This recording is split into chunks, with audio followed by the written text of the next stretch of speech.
Hey guys, Nova Dragon here. Today, I am going to be sharing something extra special with you guys. It has come to my attention recently that some of you think I have a voice that is made for YouTube. It's a pretty humbling experience to have you guys so fond of not necessarily what I'm saying, but the fact that I am indeed saying it. I really appreciate all the nice comments you guys have been giving me. To treat you guys, I have decided to read a little story for you guys. Now, I will be reading a story called The Wolf and the Seven Young Kids. And it is actually a story that I found in my Complete Fairy Tales of the Brothers Grimm. So, I hope you guys enjoy. Once upon a time there was an old goat who had 7 young kids, and she loved them as any mother loves her children. One day she decided to go into the forest to fetch some food. So she called all 7 of them to her and said, "Dear children, I'm going into the forest, and I want you to be on your guard against the wolf. If he gets in here, he'll eat you up, skin and bones. That villain often disguises himself, but you can recognize him right away by his gruff voice and black feet." "Dear mother," the kid said, "we'll take good care of ourselves. Just go, and don't worry about leaving us here." The old goat bleated and went on her way with an easy mind, but it was not long before someone knocked at the door and called out, "Open up, dear children, your mother's back and brought you something for each one of you." But the kids knew it was the wolf by his gruff voice. "We're not opening up," they cried out. "You're not our mother. She has a lovely soft voice, and yours is gruff. You're the wolf." The wolf went away to a shopkeeper and brought a big piece of chalk, which he ate, and it made his voice soft. Then he returned, knocked at the door, and called out, "Open up, dear children, your mother's back and has brought something for each one of you." But the wolf had put his black paw on the window sill, and when the children saw it, they cried out, "We're not opening up. Our mother doesn't have a black paw like yours. You're the wolf." The wolf ran to a baker and said, "I stubbed my toe. Put some dough on it for me." After the baker covered his paw, he ran to the miller and said, "Sprinkle some white flour on my paw." The miller thought, "The wolf wants to trick someone," so he refused. But the wolf said, "If you don't do it, I'll eat you up." This frightened the miller, so he made the wolf's paw white. Yes, indeed, that's the way people are.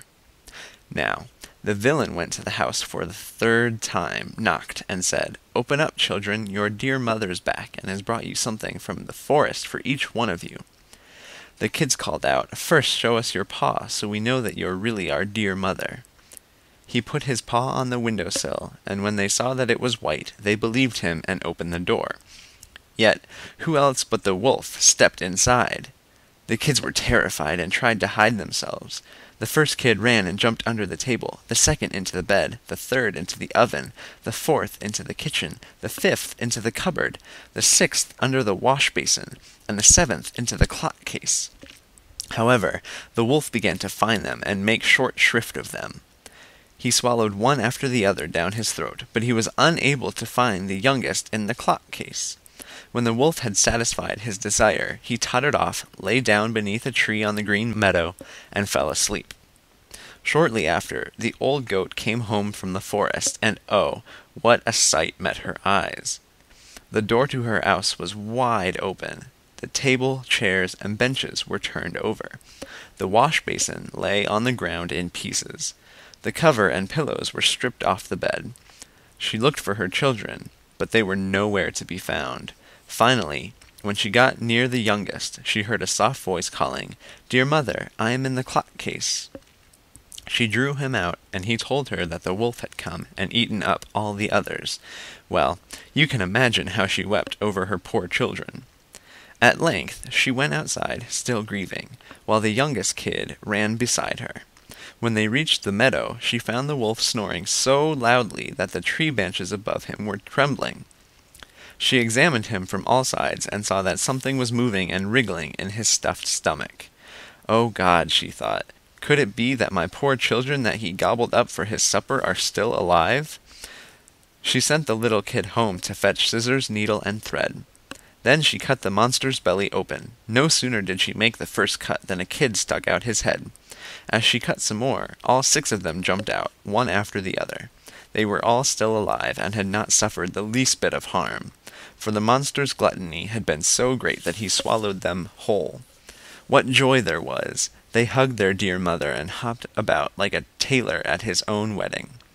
But the old goat said, "Now go and look for some stones in the field. We'll fill the godless beast's belly with them while he is asleep." The 7 kids frantically fetched some stones and put as many as they could into his stomach. Then the old goat sewed him up again with such speed that he did not notice a thing, nor did he even stir. When the wolf had slept to his content, he stood up, and since the stones in his stomach had made him very thirsty, he wanted to go to the well and have a drink. However, as he began to walk, he swayed back and forth, and the stones in his body knocked against each other and rattled. Then he cried out, "What's that in my belly rumbling? Could it be my bones are crumbling? 6 little kids I thought I ate. They're more like stones with all their weight." When he reached the well and leaned over to drink the water, the heavy stones pulled him in, and he was drowned in a miserable way. Upon seeing this, the 7 kids ran up to the well and cried aloud, "The wolf is dead! The wolf is dead!" Then they took their mother and danced for joy around the well. I hope you guys enjoyed this edition of Nova Reads. As always, this is Nova Dragon signing out. I hope you guys have a fantastic day.